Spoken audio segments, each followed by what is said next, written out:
Toastmaster Ginny Cintron brings over 20 years of experience in advertising and marketing and holds both a bachelor's degree in advertising and an MBA. She joined Plantation Toastmasters in 2018 after moving from Puerto Rico and now serves as Area 22 Director. An entrepreneur at heart, is the founder of Biz Edge Marketing, where she blends creativity, strategy to help small businesses. Since she's not working, she's planning her next travel adventure. Please join me in welcoming Toastmaster Ginny Cintron. Thank you, distinguished Toastmasters Oris Martin. Now, to the audience here today, let me ask you a few questions. You don't have to answer, but think about them. Have you ever hosted open house where no guests have showed up? Or a contest where the only audience member were the judges and the functionaries, the same ones you had to beg, text, and promise snacks just to be there? Or maybe you're thinking, I just wish we had more guests showing up. If any of that sounds familiar, you're not alone. Good evening, dignitaries, fellow Toastmasters, and guests. As a Toastmasters and marketer myself, I see this happen all the time. It happens in business, and yes, it happens in Toastmasters clubs too.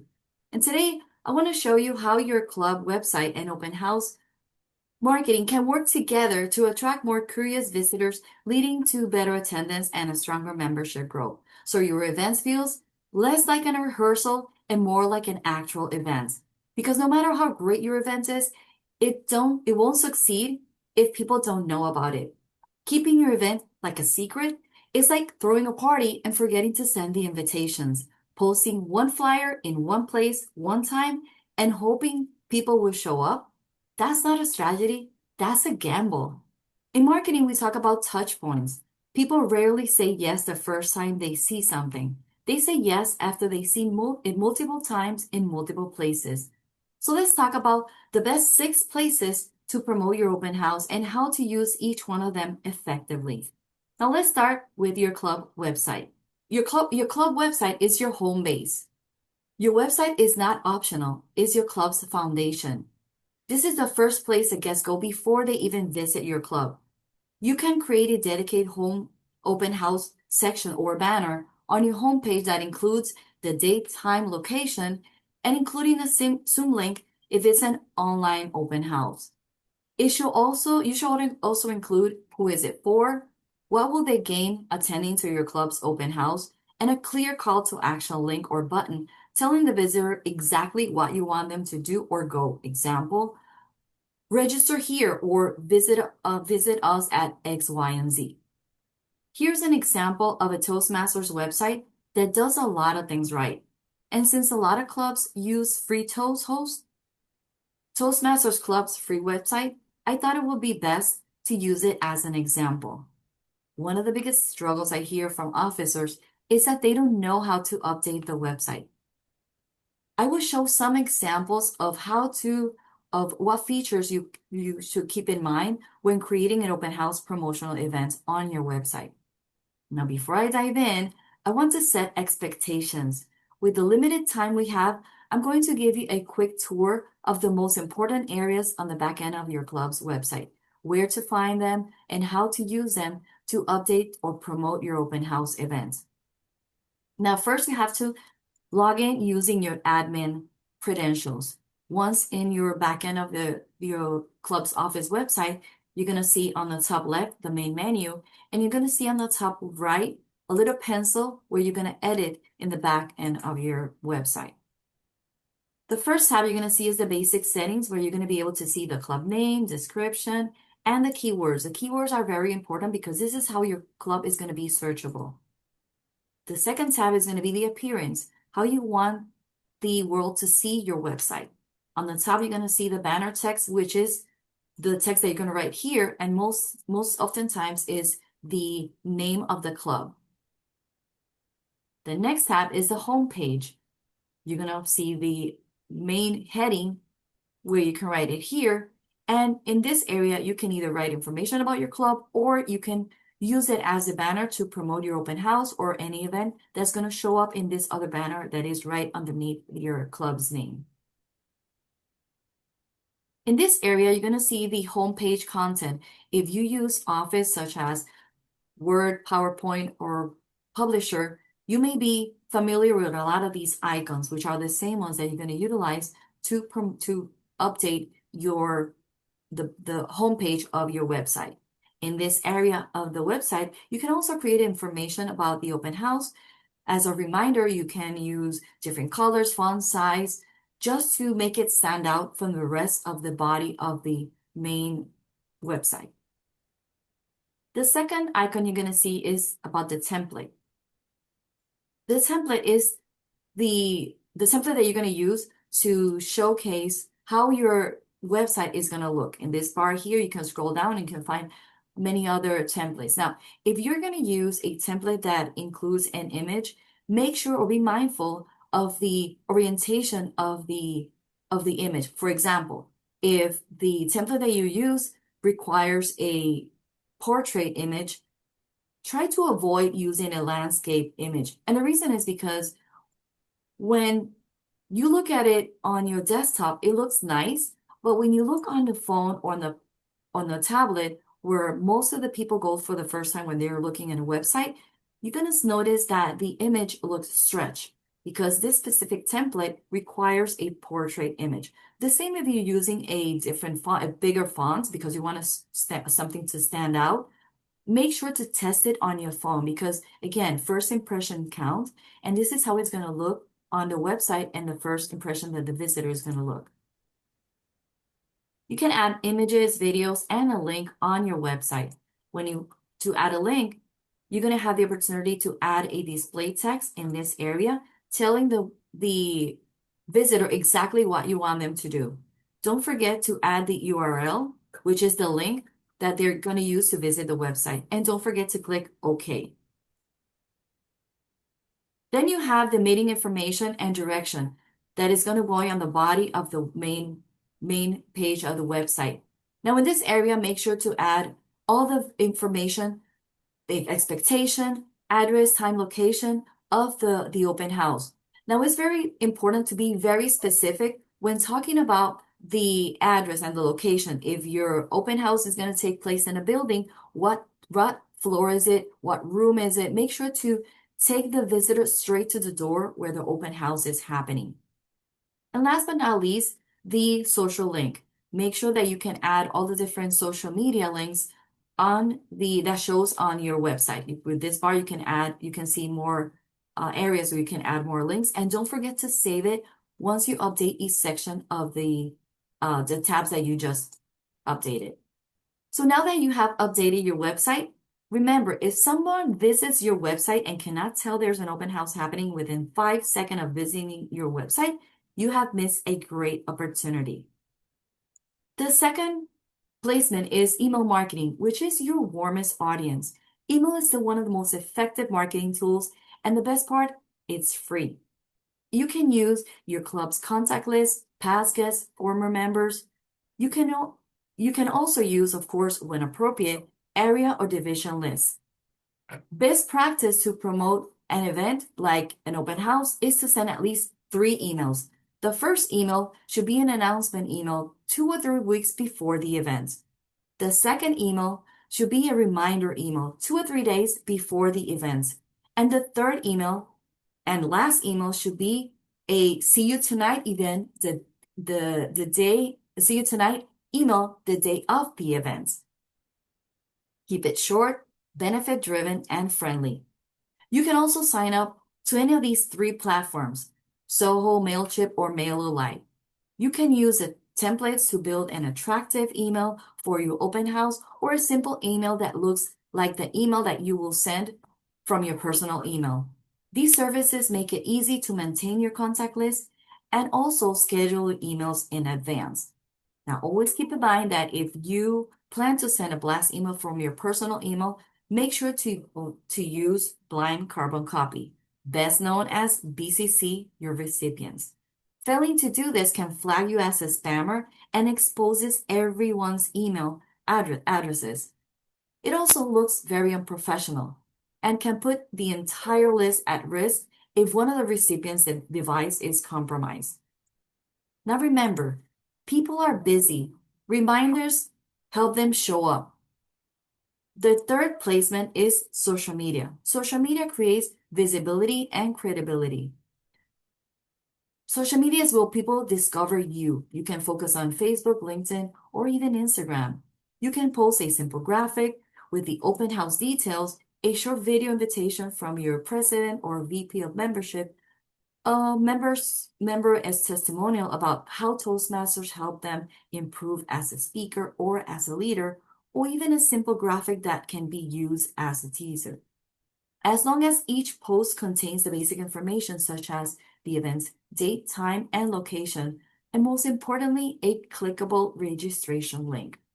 Oftentimes, I see posts where the link is on the graphic but not on the post, missing the opportunity for a guest to take immediate action by clicking on the link that will take them to the registration form. The best practice is to promote your open house on social media is to post multiple times, not just once. Now, the first post should be 1 or 2 weeks before the event. The second post, 2 or 3 weeks before the event. And the third and last post, the morning of the event. Consider using tools like Buffer or Later to schedule your posts ahead of time.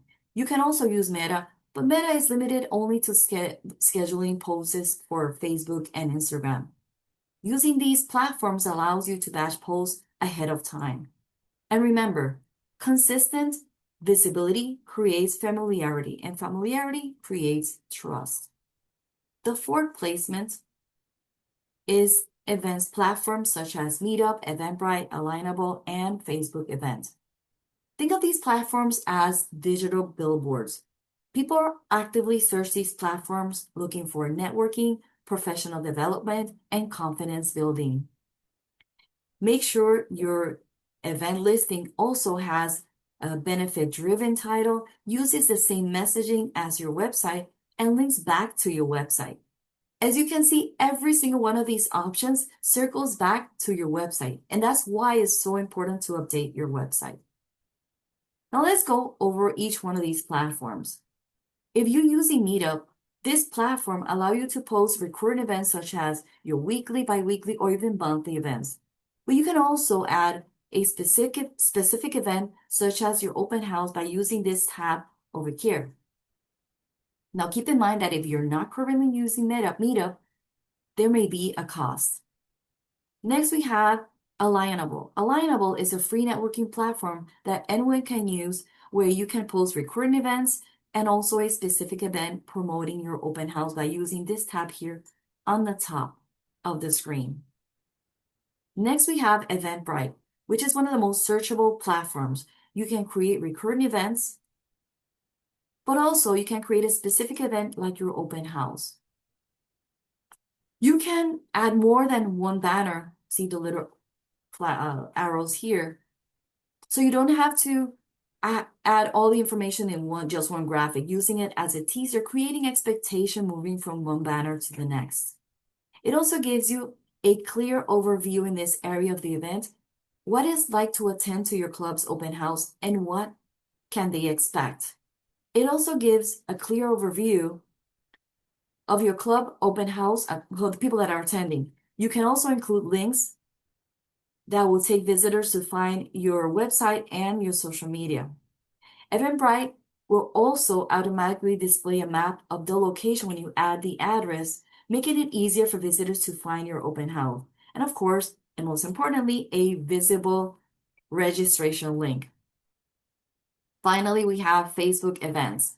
Now, Facebook has many great features. You can create a simple post adding the link for your event, for your preferred platforms such as Meetup, Alignable, or Eventbrite, and pin it in the featured top area here on the top.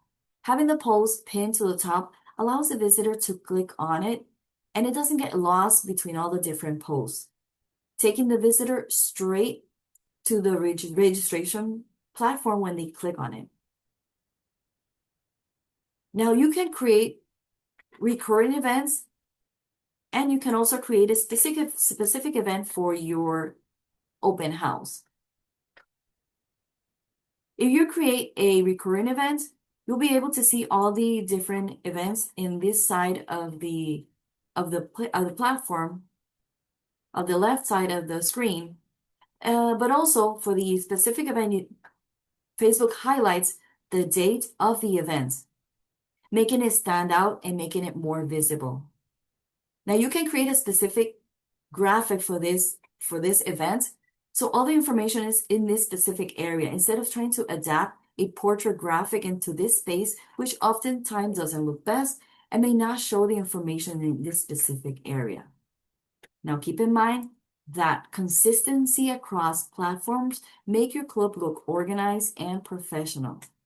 Now, do you want to know what is the most powerful and effective way to advertise your open house? That will take us to our fifth placement, personal outreach.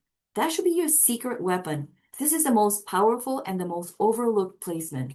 Encourage your members to personally invite coworkers, share the event in WhatsApp groups, post on their personal LinkedIn or Facebook page, and invite someone who once said, "I've been meaning to visit your club," or better yet, to join. One person invitation is often better than 10 social posts. People don't just join clubs. They join because someone made them feel welcome before they even arrived. And the last placement, offline promotions. And yes, even though we live in a digital era, offline promotion still works. The offline world is referring to flyers at libraries, community centers, colleges, bulletin boards at offices or co-working spaces, announcement at chambers or networking events, word of mouth at other Toastmasters club. Offline plus online creates momentum. Now, when we bring all these placements together, here's the key takeaway. Your open house should not live in one place. It should live everywhere your ideal guest already is. Website, email, social media, event platforms, personal outreach, and offline. Different placements, same message, one clear invitation. And that's how you turn open house into a full room instead of empty chairs. When your promotion sets clear expectations and you follow up stays consistent, you're no longer chasing guests. You're attracting the right ones. Back to you, Madam Distinguished Toastmasters. Thank you. Thank you, Jeannie. Great job. Now we are open for questions. If you have any questions that you want to ask Jeannie. I have a question. Sure. Thank you. So the club where I'm president, the vice president of public relations creates flyers, but the links are not clickable. How do you create a flyer so the link is clickable? In a flyer, Mhm. in the flyer, the link is not clickable. That's why you have to add the link on the post. With most of the time, what I would recommend is you can create a QR code on the flyer, but the link on the post. Yeah, QR codes is not in this club's purview of things to do. We add the link to the post. I thought there was a way to actually make the link on the flyer clickable. Okay. I think I saw Rhonda. Did you have your hand up? No, that was a mistake, Oris, but thank you. Okay. Do we have any more questions for Jeannie? Yes, I have a question. It's me, Beverly, Hi, Beverly. ARS, and Lois, and everyone else. Hey, Jeannie, that was a great presentation. I loved all the tips. Thank You talked about Eventbrite. Is that free or do you have to pay a fee for that? It's free. It's free for free events. It only costs you if you're hosting a paid event. Okay. All the So platforms like, they show except Meetup is the only one that all the other ones are free. If you're utilizing Meetup already, you can add as many events as you want. But other than that, the other ones, Alignable, Facebook, and Eventbrite are free for free events. Hey, thank you very much, everyone. Thank you, Jeannie. Great job. And now we'll move to our second presenter. Past District Director, Distinguished Toastmaster Lois Margolin has been an officer in at least one of her clubs since she joined. She is the president of CSCCR Chamber Voices, a club she founded in 2021, and the treasurer, Outspoken Toastmasters. She's been vice president of membership over 10 times and has sponsored in excess of 135 people. I hope I'm reading that right. Lois loves Toastmasters because it provides her the opportunity to mentor people and help them discover their inner light. She believes there is nothing more rewarding than helping people find their confidence and voice. Lois believes membership is the lifeblood of Toastmasters, and one of the best ways to have guests visit us is by having an open house. Have your pen ready as we take notes on how to conduct a successful open house. Please join me in welcoming our past district director, and I'm so proud to say my mentor, Distinguished Toastmaster Lois Margolin. Yay, thank you so much, Club Growth Director, Distinguished Toastmaster Horace Martin. Boy, you can't say that in one breath. I'm hoping you are all awake. This is an interactive session. Yes, I could sit here and just regurgitate all kinds of information, but sometimes the best information is requiring you to think and come up with answers. So open up your chat, say hello, just to know that you've got your fingers ready to go. Looking for at least 2 hellos. Anyone? Hello. Anybody that's been in any of my Zoom Hi, classes? Lois. No. Hello. All right. There we go. Karen, Kathy, Rhonda. Let's see. Good. Okay, so we're awake. Here we go. Remember, this is an interactive session. It is not all about me, even though I know I love it being all about me, but it's not. Open houses. This is how you have, in my mind, a successful open house. So first thing, when you see this, what do you think? What's the first thing you thought of when you saw how that just came on the screen? You can open up your mic. Welcome It home. was very welcoming. Welcome. Yes, thank you. Karen had welcome. Rhonda had welcome. Because that's the whole idea, is we want to make sure that what we're doing is a welcoming event.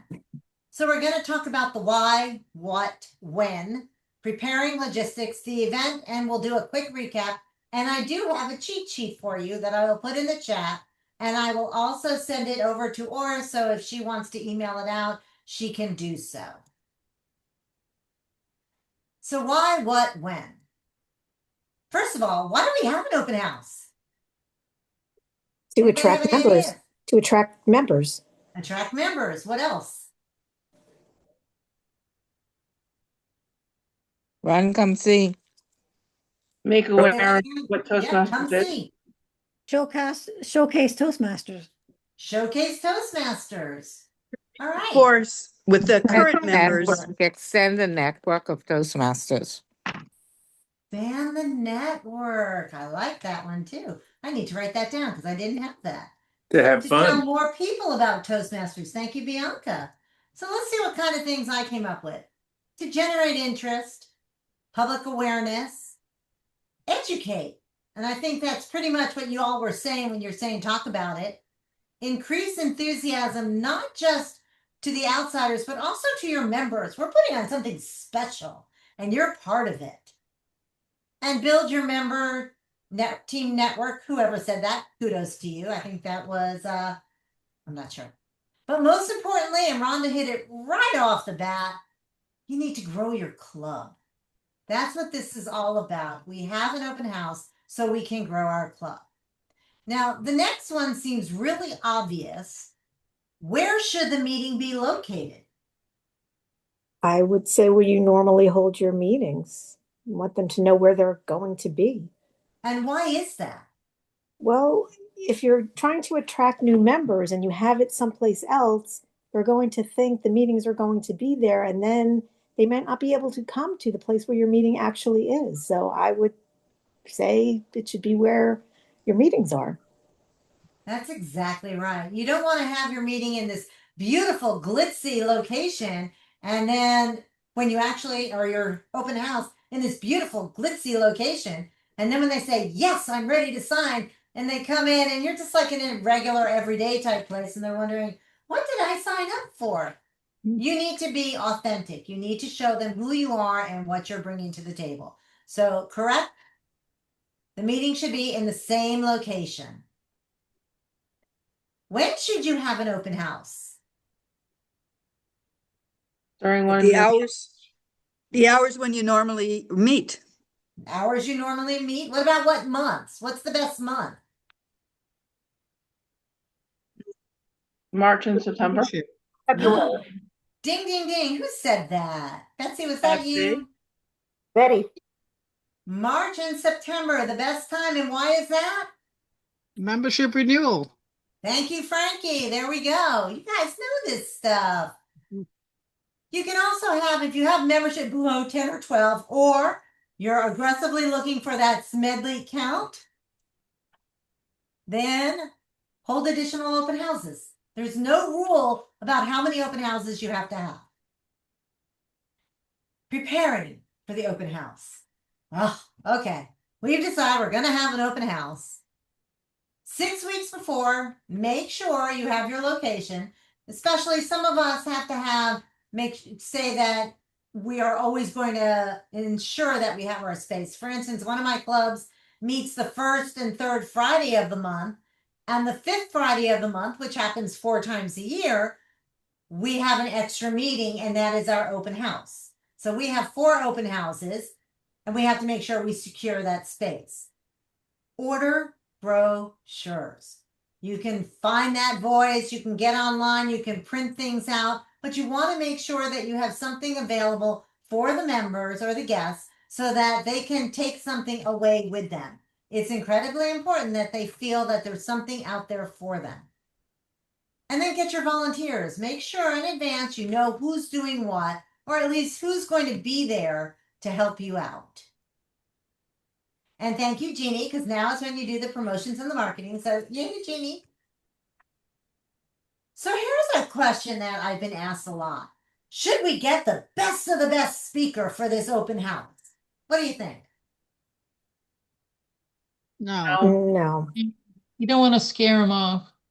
Oh, love that answer. That is the perfect answer. Design Kate, who would you get? one of your club members. Maybe 2 speakers. One is a new Toastmaster and the other is maybe a couple years in.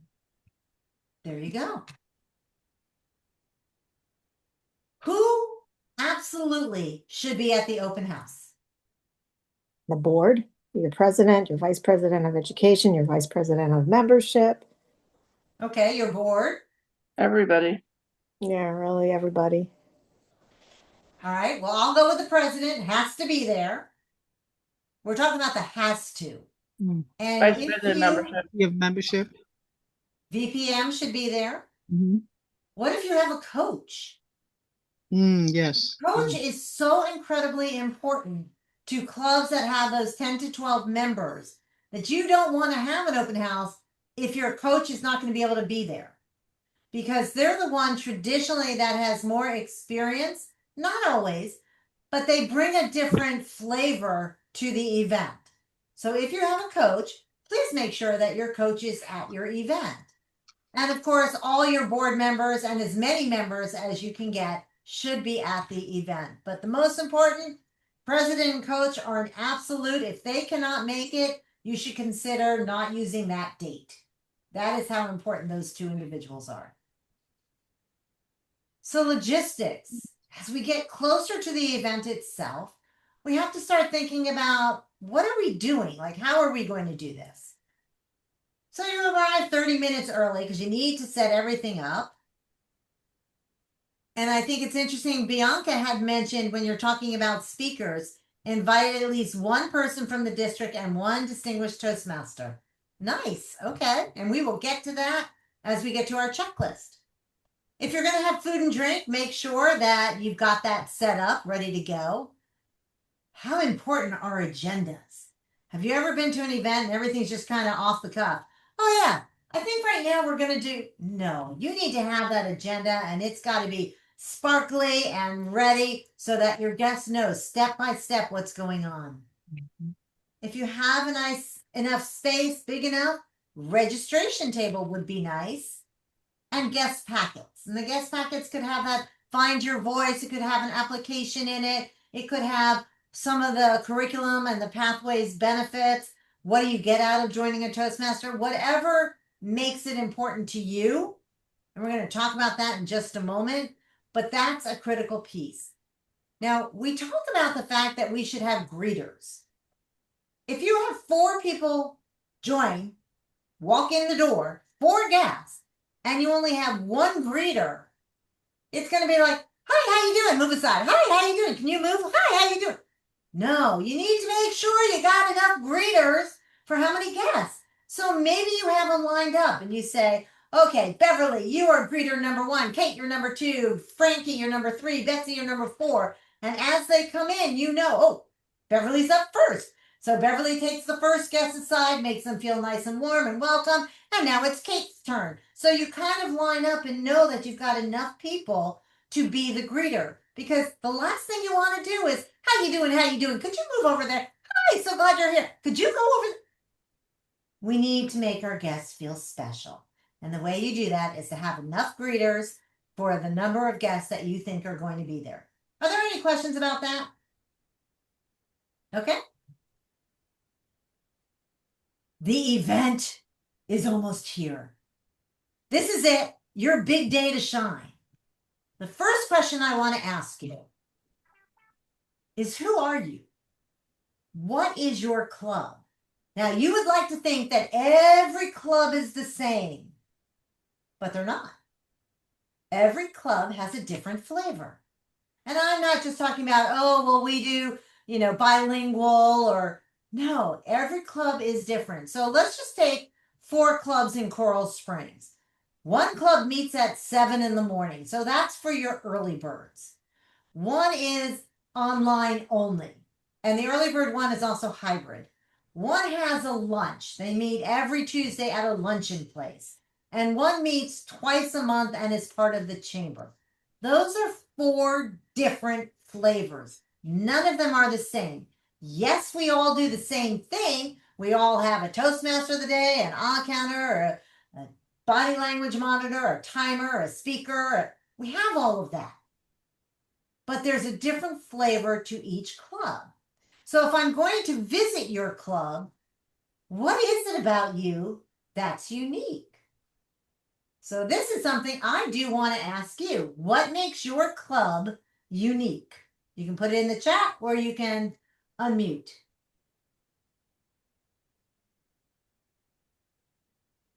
I should I raise my hand? Yeah, go for it. I like what we've done at my chamber club, which you've installed in all of us. And we use our open houses to have a workshop, a fun workshop, and it gives members or prospective members a little flavor of what things are like. And one of the things we tried at our last open house was giving feedback after table topics, which we have now carried into our meeting. So that's a little something different that we do. So after every table topic, we have a little round robin evaluation. So everyone gets a little bit of feedback during that. So that's a little bit different than my other club. We don't do that at my other club. Okay. What other things make you unique? Okay, so Betsy, we focus on bringing comedy into our presentation. The Toastmasters Comedy Club. Nice. Anyone else do something unique? Miami style themes for Miami Day Toastmasters. They come in with the pastel color shirts and the whole bit. Great. Mhm. All right. Well, I'm going to throw out some ideas and let's see if any of these resonate with you. The question is, what are you trying to promote? And West Kendall always has a theme. Nice. Some clubs want to promote family. My Toastmasters club is my family. And that's the most important part to that club is that take Toast of Las Olas. They actually go out for dinner every meeting. So they are a family. They are always together. They are always connecting. And that's important. And that is part of who they are, is the close-knit family. Not only that, they go do yoga on the beach together. So they're always doing things together. That is a close-knit family. Plantation Toastmasters, they have socials once a month to promote camaraderie. So they also promote that family, that close-knit tie. Educational. Some clubs really promote the educational piece of it and how important it is to follow the curriculum, and that we have this curriculum that allows you to watch videos and they go on and promote the curriculum, which is great. You just have to know who you are. Some promote that this is just a safe place. This is where you need to be. Some promote fun. I think Betsy mentioned that it's all comedy. And some promote workshops, which is what we happen to do. So now here's where it gets a little tricky. And for those of you that are diehard open house, you're not going to like this slide. So close your eyes and your ears. So here we go. When you do an open house, there are 3 different types of open houses that you can have. I know, you thought there was only one kind. Oh, silly you. There's 3. Here we go. The first one is exactly what you thought.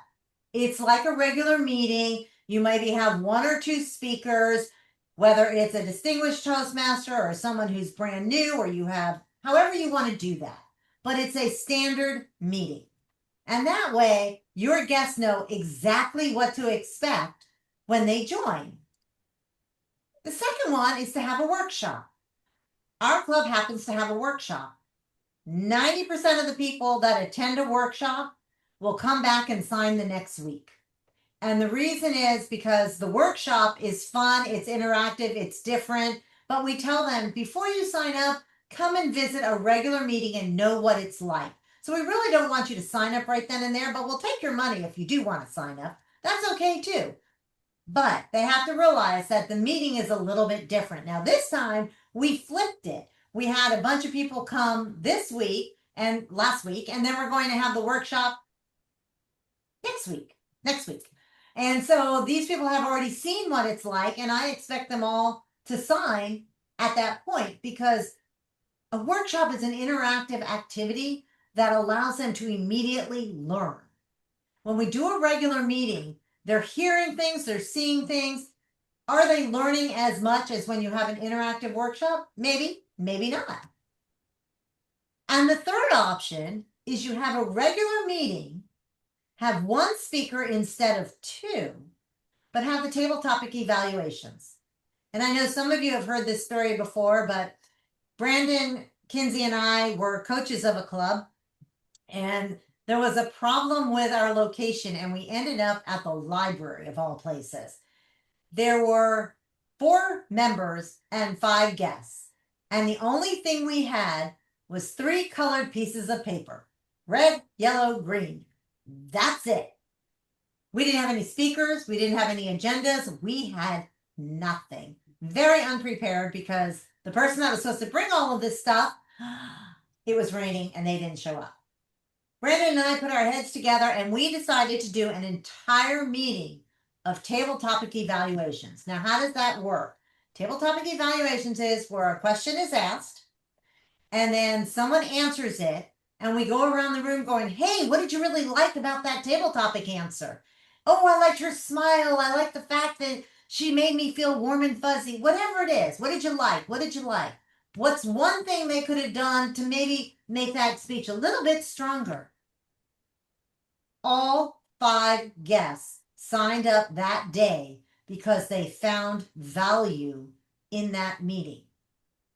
If your regular meeting is not going to provide value to the guests, the chances of them signing up might not be as strong as if you put some table topic evaluations in there.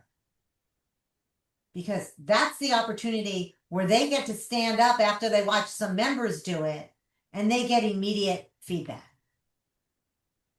At the end of the whole thing, you want to have the Vice President of Education talk a little bit about the curriculum, not enough that you're scaring them, but enough to say, we have a curriculum and you won't be alone. There'll be a mentor walking you through this journey.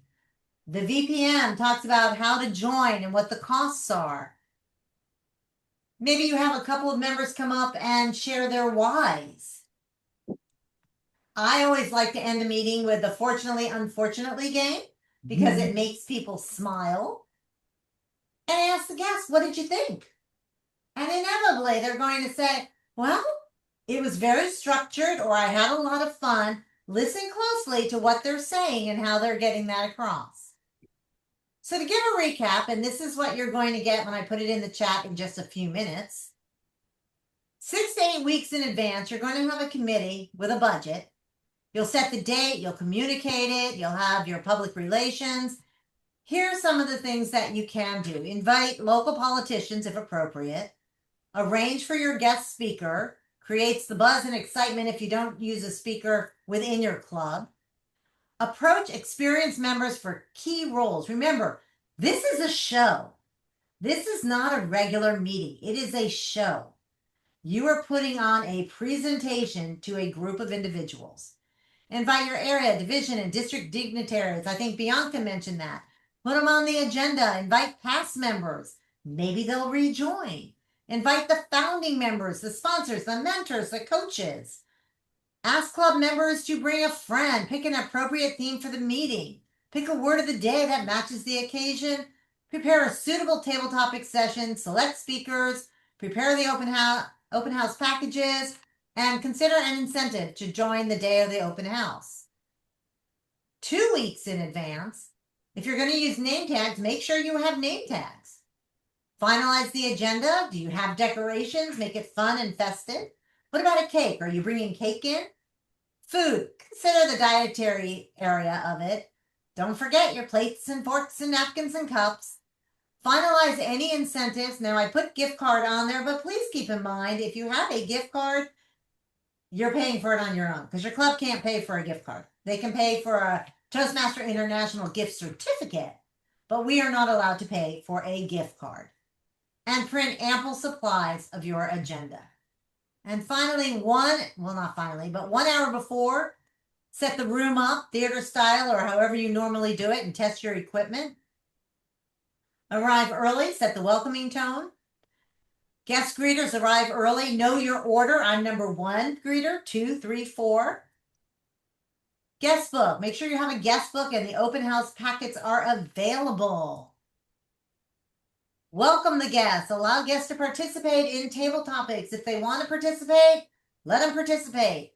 Make sure we explain all parts of the meeting if you decide to do option number 1.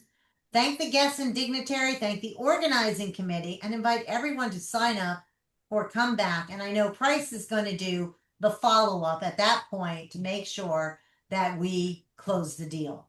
So from that point, I will go ahead and stop my share and see if we have any questions. Is that okay, Oris? Do we have time for questions? Okay.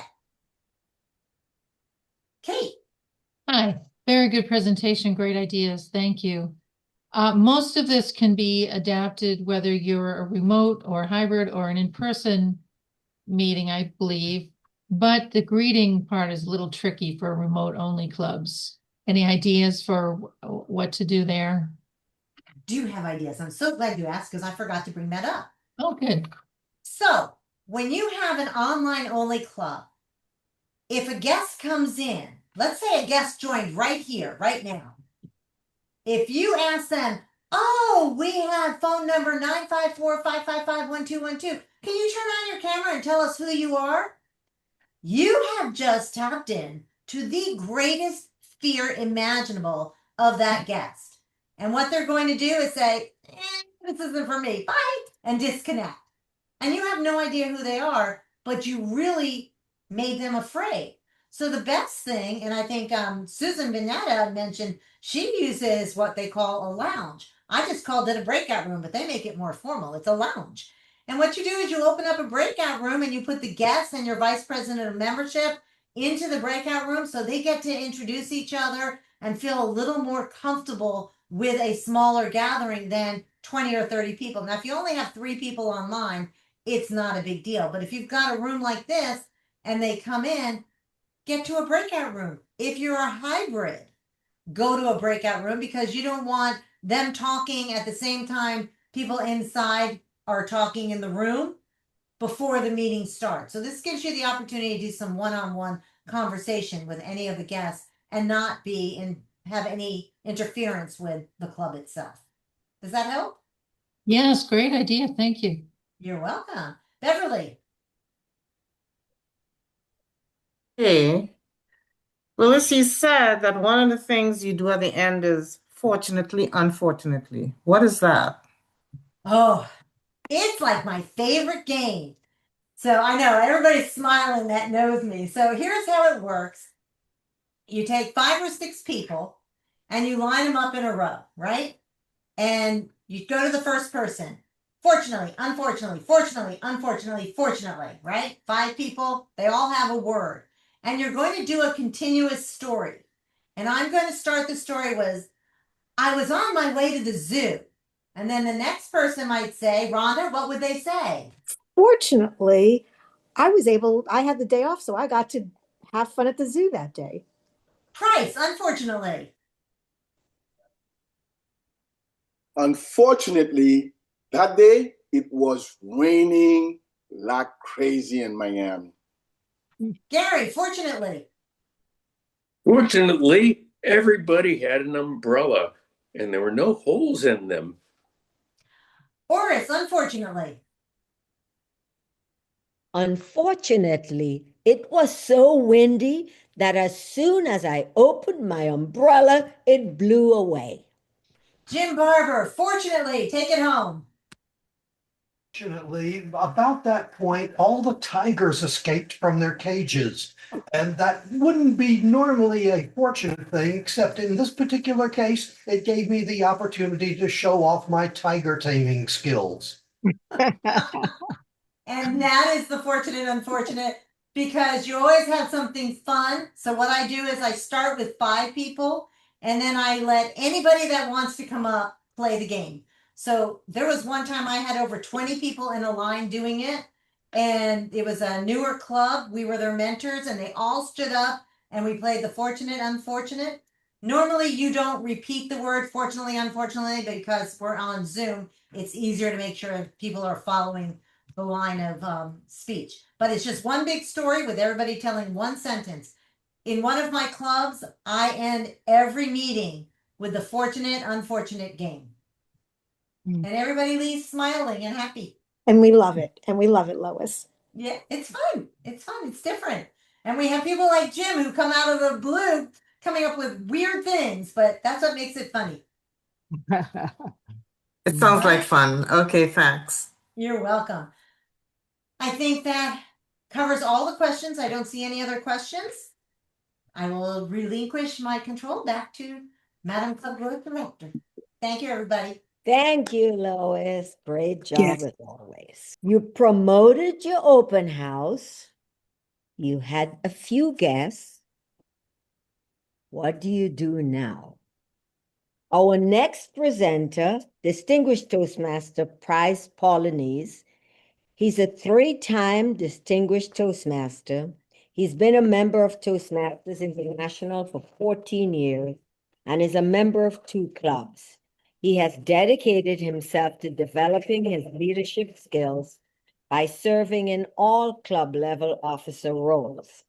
A select distinguished district director, he's currently serving as the immediate past district director for our District 47. He is passionate about serving others, sharing knowledge, uplifting others, and making a positive impact. Please join me in welcoming distinguished Toastmaster Prize Polonese to tell you all about how you can close the deal.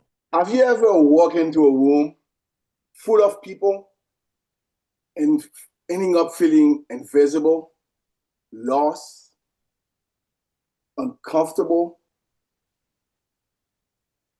And then you just want to zip out, turn around, and go home. What just happened here? No one approached you to greet you at the door. Isn't that what we do when we have visitors coming to our house? Don't we go to the door and greet them and make them feel comfortable? That's exactly how we start to closing the deal. We don't do that at the end of the meeting. We start the process at the beginning of the meeting. And one thing I need to get straight with everyone. We are not selling the club. And that's what hold up a lot of people when we have open houses or we have visitors to our clubs. We think we need to sell the club. We are a salesperson. We need to sell, sell, sell, sell, sell. We are not there to sell the club. We are there to help that visitor see themselves part of our club. We want them to feel that, oh my God, I can come here every week. I can hang out with these people. I like the atmosphere. I like the people who are on here. I like the program. If your visitors leave and say, oh, that was nice, guess what? You just entertain them. But if they leave and said,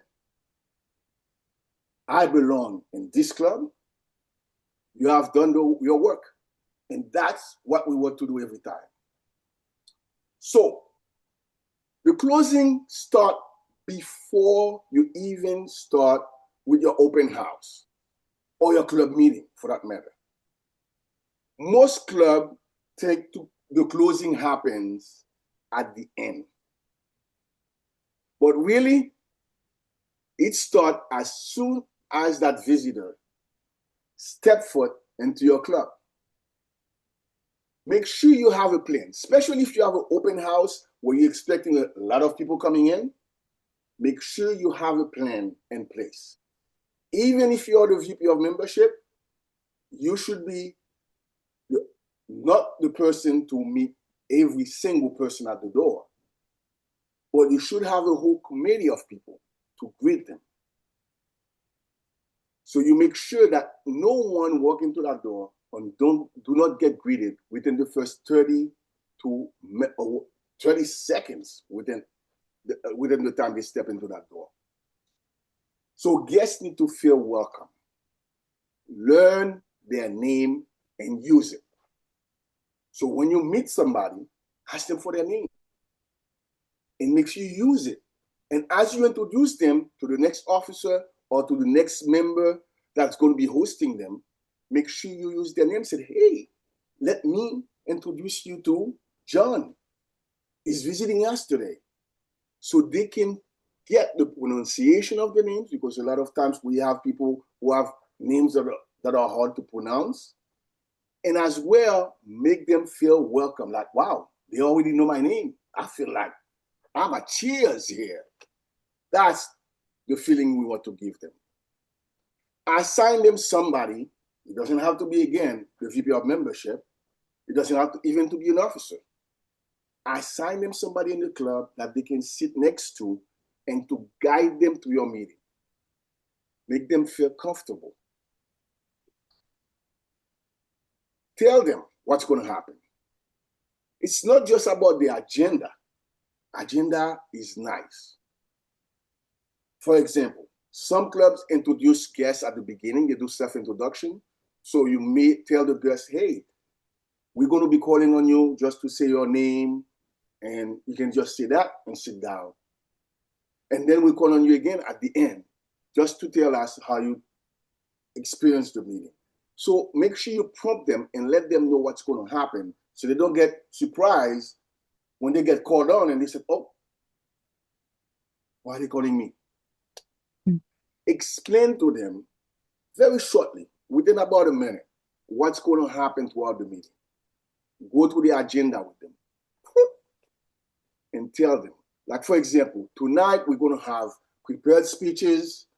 After that, we're going to have feedback or evaluation. And then we're going to have a session of impromptu speaking.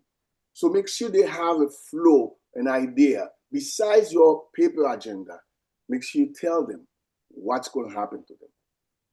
That comfort, that's what opens the door for them to commit to join your club. Make them feel at home, like they already know what is going to happen. So there's no surprises.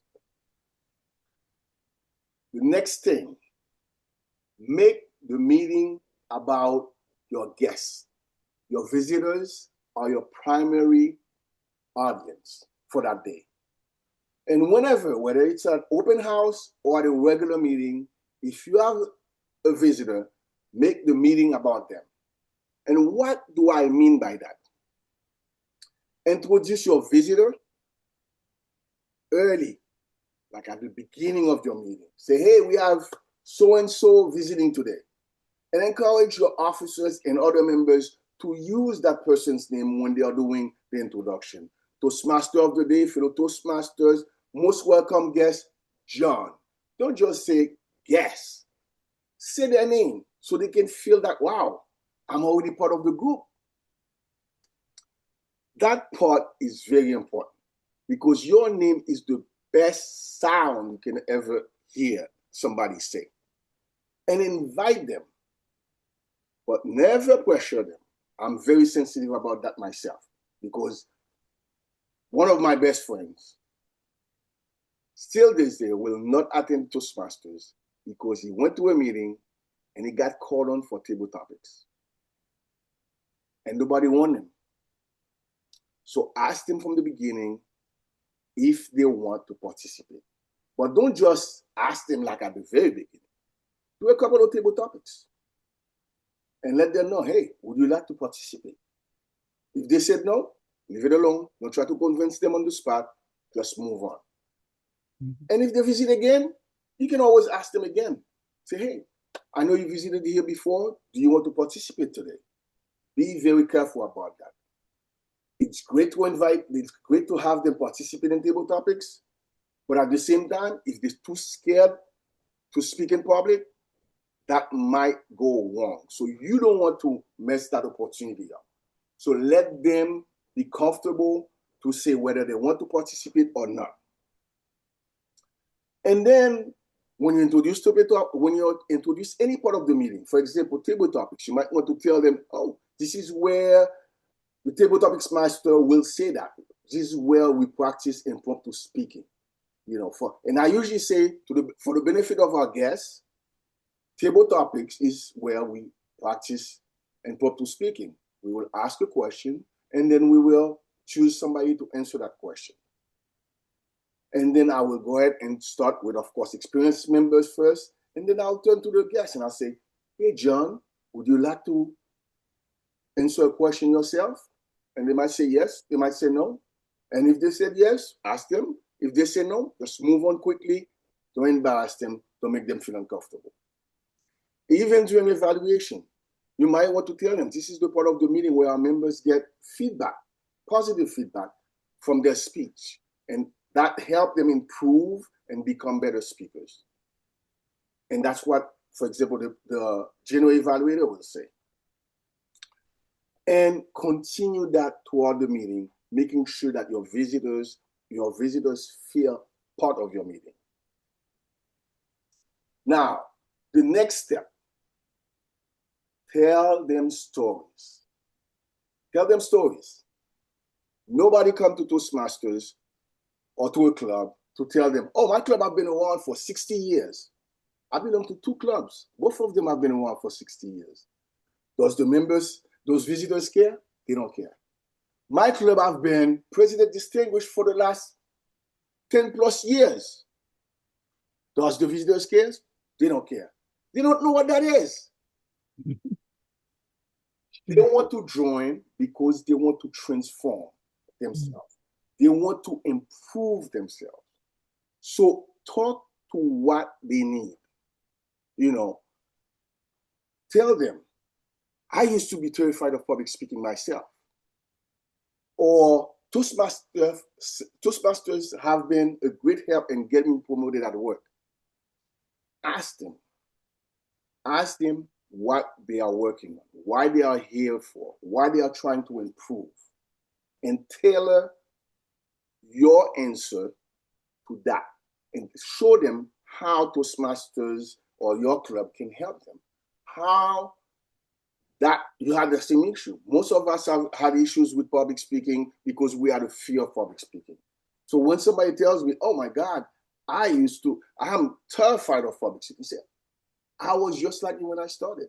And tell them about your story. Don't give them stats, don't give them numbers that they will not understand. It might be impressive for you, but it means nothing to them. And people love stories. Yes, the real close happen after the meeting. After we have done all that, and we tailored all our meeting toward our guests, we want to close strong. This is where most people really drop the ball, is at the closing. At that end of the meeting, and they're figuring out, they get excited. We see new people. We want to talk to them.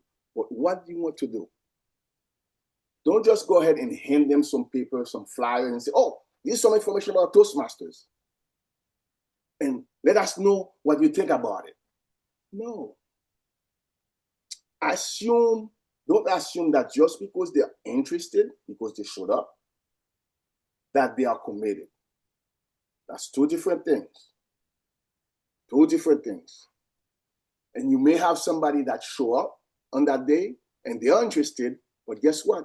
They're not ready to join. And the tidbit about that is why when you're doing an open house, you want to go back as far as, I will go as far as a year of all those people who have visited you. Send them an email, send them a message, say, hey, I'm having an open house. Come, this is a special day for visitors.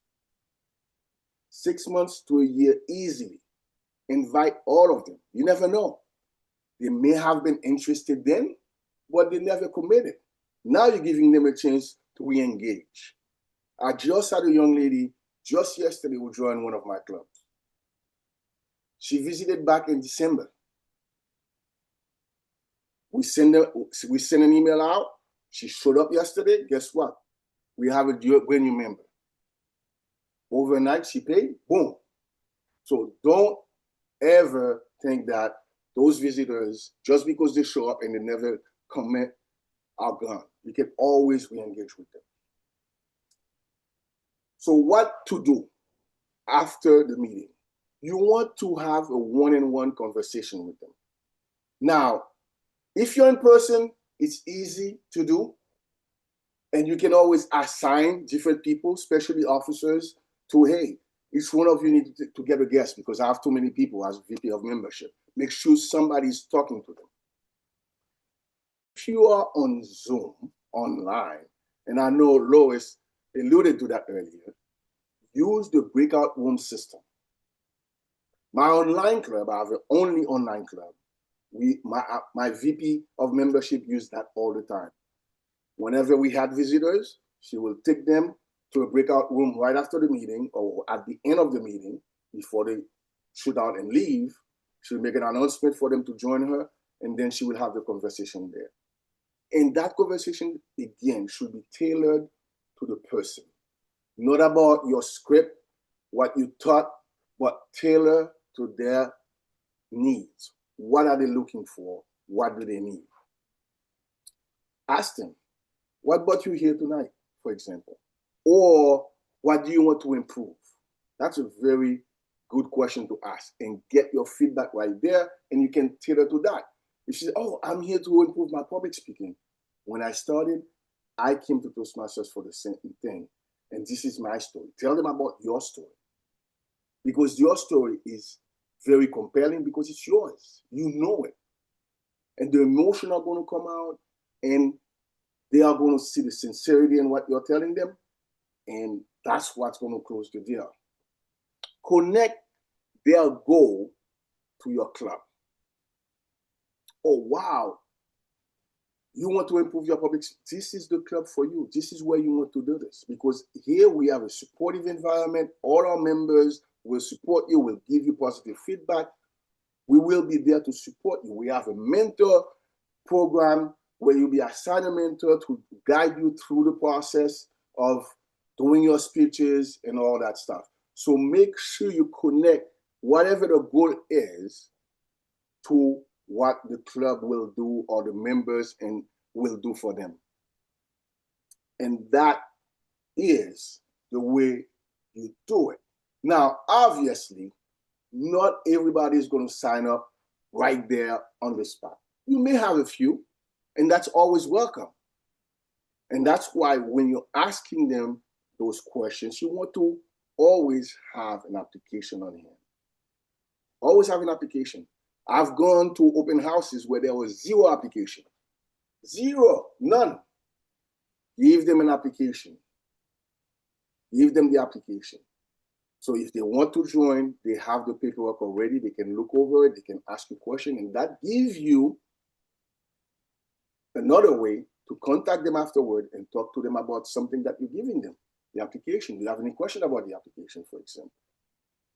Now, I know we want them to join, but I will urge you not to ask them, do you want to join? That might be not a comfortable question to ask.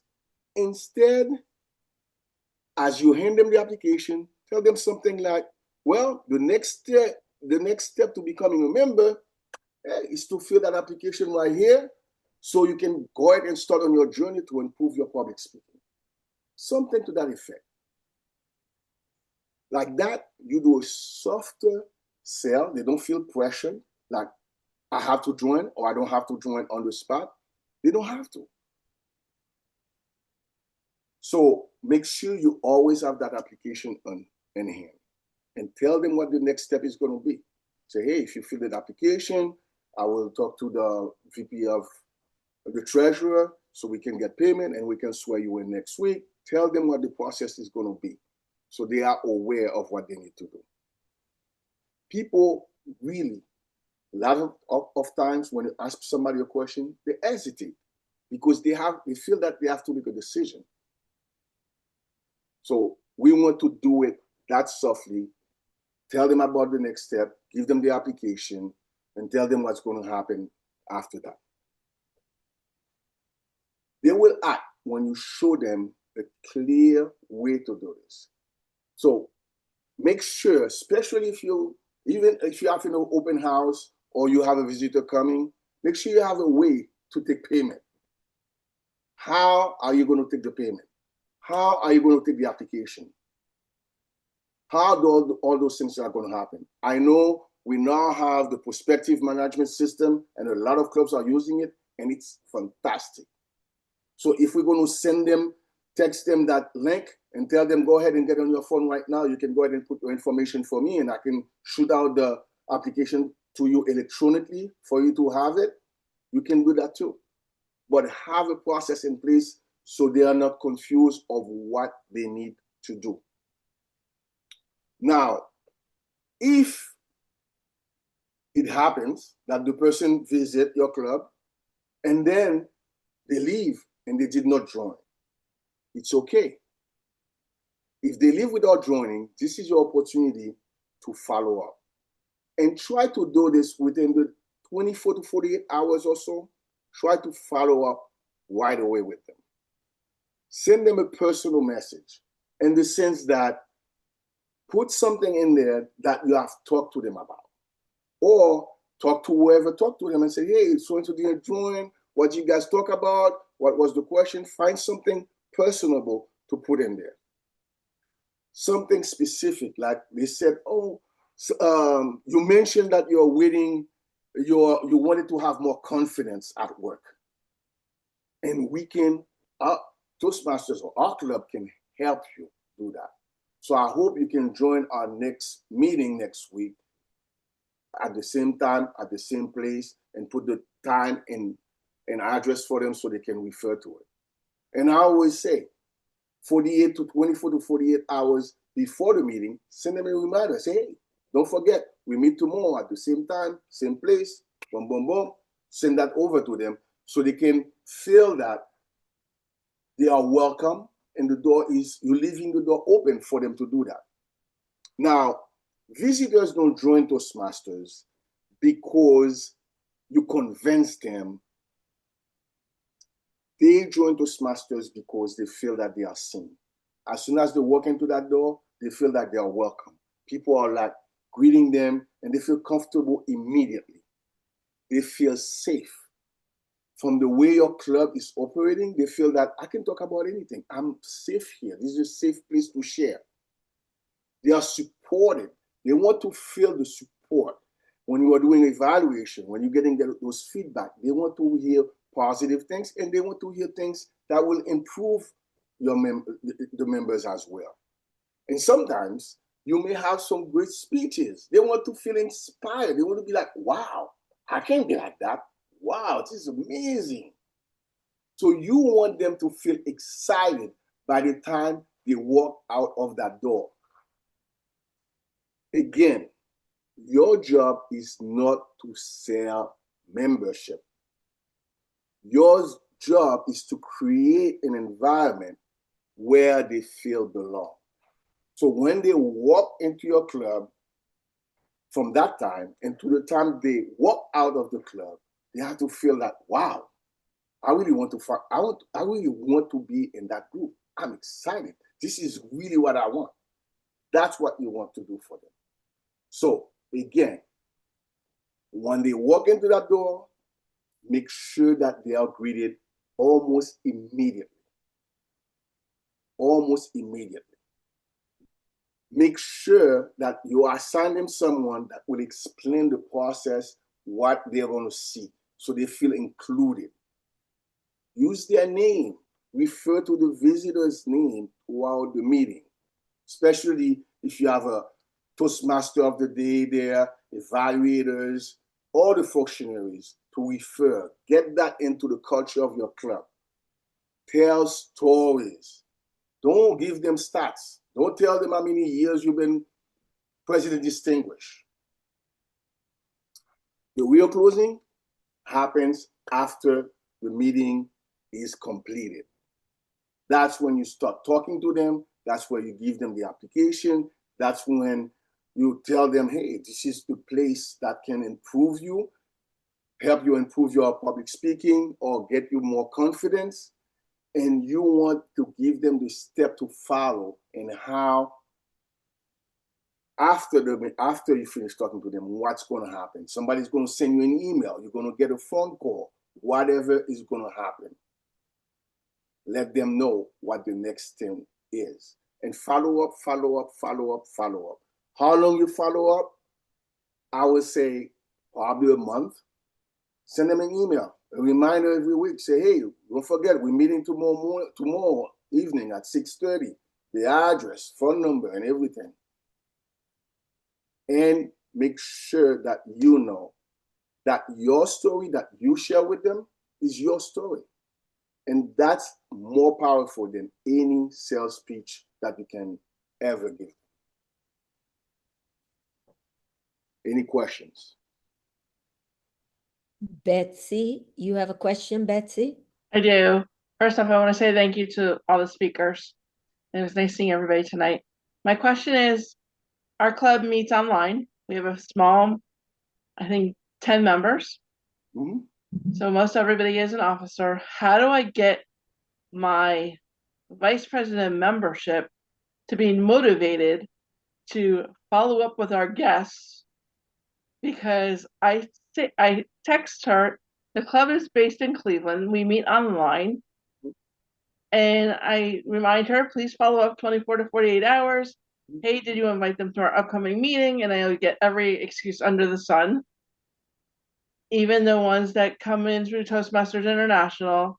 Hey, did you reach out to Susie? No, I didn't have time. Good question, Betty. So this is what happened. When you are a club officer, you're responsible for the office that you hold. That doesn't mean you have to do everything in the book by yourself. There's a whole team of people to do it. I'll give you an example. My online club, thank God you mentioned that. My online club, we have an older member that's at home all the time. She's the one who answers our phone calls. She's the one who, the first contact that visitor will make will be with her. Because as soon as you make an inquiry, she's there all day. Within an hour or so, she'll pick up the phone and call you and say, hey, how you doing? I see that you inquire about our club. Do you want to visit? Let me send you the information, have a small conversation with you, make you feel comfortable. Boom, and send the information to our VP of membership. So the VP of membership may not have the time to dedicate to that task. Maybe somebody else in the group who has the time can pick up the slack and say, okay, I will follow up with the visitors. Just send me the names. I will do the follow-up. And we have that at my in-person club, the same thing. We have members, and sometimes they are officers that actually are there during the day and are flexible in their schedule, can do those tasks of calling, following up, and we let them do it. As long as they report back to our VP of membership, everybody knows what's going on, that's fine. Gary. Okay, we have time for just one more question because we're running behind. We want to respect people's time. Okay, Gary, go ahead. I can hear you. Gary, you're on mute. You're muted. Okay. Why is it important to ask a yes question? Why? It is a yes question. I love positive setting in Toastmasters. Especially, I can tell you, like, in table topics, why would you ask somebody, what was your worst job ever? Oh my God, you just knocked me out. Why didn't you ask them about something positive? What was the best job you ever have in your life? What was the best chocolate cookie you ever ate? What was the best experience you never had in Toastmasters?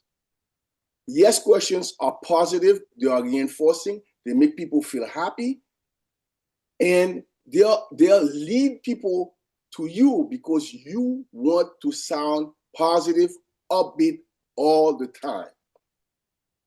That's what you have to ask yes questions. Thank you, Gary. Wow, what an evening. I hope we're running a little bit behind, so I want to respect your time and let's give a big round of applause to all our presenters tonight.